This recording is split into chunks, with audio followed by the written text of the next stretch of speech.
Ya. Baik ya akhi.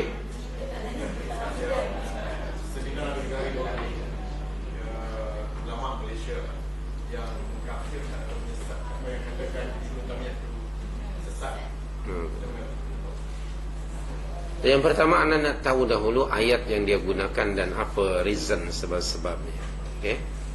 Dan yang keduanya ya akhi, kita sesama orang Islam tidak boleh saling sesat menyesatkan.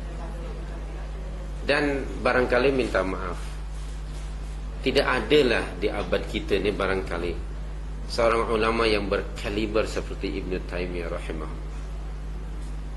Tak layak kita nak mengatakan seperti itu. Kerana Ibnu Taimiyah Masya Allah di abad ke-7, hasil karya beliau dahsyat dan memberikan kepada umat khazanah ilmu yang begitu hebat. So rasanya kita tidak layak. Kerana apa? Barangkali wallahu alam, yang mengatakan Ibnu Taimiyah sesat barangkali belum hafal Quran 30 juzuk. Umumnya kita orang Melayu ni tidak hafal 30 juzuk ya. Kita hanya hafal Quran itu ada 30 juzuk. Itu saja. Hafal tak? Dalam Quran ada berapa juzuk? 30. Hafal. Tapi menghafal ayat-ayat Al-Quran 30 juzuk belum ada. Sedangkan jangankan Ibnu Taimiyah, ulama di Arab umumnya itu sebelum mereka mencapai usia 10 tahun sudah hafal Al-Quran. Dari situ saja sudah tidak layak. Apalagi lah dalam hal-hal yang lain. Itu hanya emosi. Itu tidak boleh saling. Oke, manusia tidak ada yang perfect kecuali Rasul. Ada kesalahan dan ada kelebihan, ada kekurangan. Tetapi tidak berarti kemudian kekurangannya itu kita menyesatkan dia. Mungkin itu berupa fatwa pandangan beliau sesuai dengan environment di mana dia hidup. Ingat Imam Asy-Syafi'i rahmatullahi alaih pernah tinggal di Baghdad dan kemudian di mana? Di Mesir. Kan ada dua qaul. Ada qaul qadim, qaul jadid. Pandangan lama, pandangan baru. Di antara sebabnya kerana environmentnya berbeza.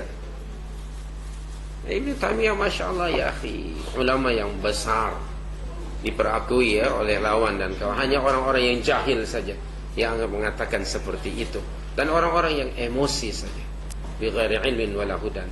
Dan kita semua tahu dalam hadis Rasulullah, barang siapa yang menyesatkan, mengatakan saudaranya itu sesat atau kafir, maka dia lah ya, kembali kepada diri dia. Kalau itu sesat dan tidak sesat, ini adalah Quranic terminology. Ini istilah agama. So, tidak sembarangan menuduh seorang sesat unless anda sudah menyenaraikan kesesatan menurut Al-Quran itu apa. Lalu anda akan mengikuti standar Quran itu, baru anda akan sampaikan kepada orang lain. Nah, seperti umpamanya apa yang kita difahamkan melalui media massa, Asy'ari Muhammad, dia kononnya dapat berdialog dengan Rasul setiap kali dia nak. Kalau Rasulullah nak pun dia kata sorry I'm sibuk. Jadi mesti Abu yang lebih hebat daripada Rasul. Kalau tapi sebaliknya kalau Abu ya nak berjumpa dengan Nabi, kononnya anytime. Dia tidak perlu SMS dulu. Dia hanya segala satu phone call saja, Nabi pun sudah sedia. Yes, what can I do for you ya Abu ya? Seolah-olah dia lebih hebat daripada dia. Na'udzubillah. Jelas ini sesat.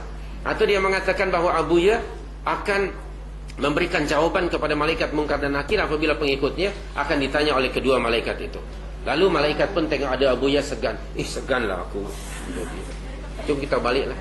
Itu jelas kesesatannya kerana menyalahi nas. Jadi apa pertimbangan beliau? Saya ingin mendapatkan selengkapnya maklumat daripada dia, iaitu kita nak bertabayyun.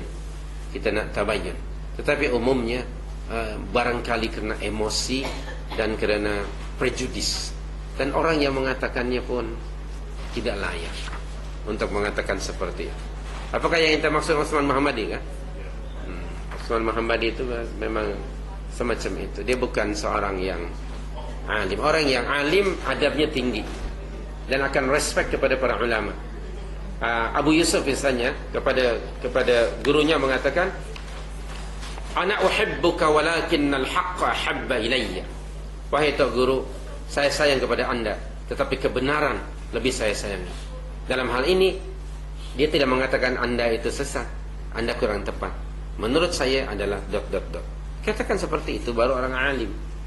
Kalau nak menuduh, dan Ibnu Taimiyah rahimahullah sudah meninggal dunia, dia tidak akan dapat lagi memberikan jawaban.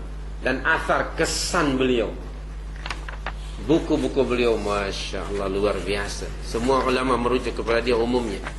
Dan buku beliau yang karya beliau yang paling banyak yaitu Fatawa, Majmu'ul Fatawa, 37 volume. Sila datang ke rumah saya. Saya nak tertimpa buku itu pun saya ingat. Berat buku itu. 37 volume, semua masalah ada.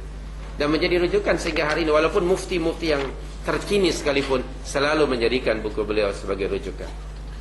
Bahkan di George Washington University, di Columbia University itu Ibn Taymiyah menjadi rujukan penting. Hatta orientalis sekalipun. Saya pernah berjumpa dengan John Esposito, saya dengan Fazlur Rahman. Okay, Toyo-nya itu dia turunan Jawa.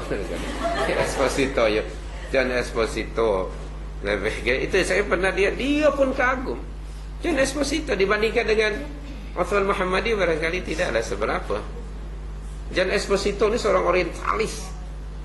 Walaupun dia bukan muslim, tapi memandang kepada Ibn Taymiyah. Bahkan Profesor Dr. Nur Khalis Majid yang sudah meninggal dunia, murid kepada Fazlur Rahman, dia dalam tesis PhD-nya ialah tentang karya Ibn Taymiyah. Bagaimana mungkin pada waktu yang sama dia juga kagum barangkali. Kerana Ibn Nur Khalis Majid juga pernah menjadi mentor kepada kawan-kawan di Abim. Dan Utsman Muhammadi pernah di Abim satu ketika dahulu. Jadi sudah bercelarut. Tayyib, silakanlah apa pandangan anda, tetapi hatu burhanakum in kuntum sadiqin. Itu yang